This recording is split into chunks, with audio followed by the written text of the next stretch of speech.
Want to use Face ID to unlock your Apple Watch? It's super easy and you can seamlessly unlock your watch without entering a passcode. In this video, I'll show you how to use Face ID to unlock your Apple Watch.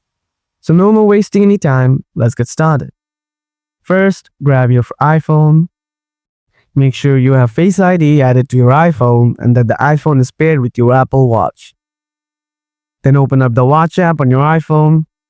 Scroll down a little bit. Tap passcode. Here you will find the Unlock with iPhone option. Toggle it on. Now again enter the passcode on your Apple Watch. When this feature is on, unlocking your iPhone will automatically unlock Apple Watch as long as you're wearing it. And then make sure to turn on the wrist detection from the below. And that's it. Now lock your Apple Watch and then unlock your iPhone using Face ID. Now both your iPhone and Apple Watch will be unlocked simultaneously. And this is how you can use Face ID to unlock your Apple Watch. Hope you found this video useful. Don't forget to hit the like button. If you have anything to ask, let us know in the comment section below. Thanks for watching. Catch you in the next one. Goodbye for today.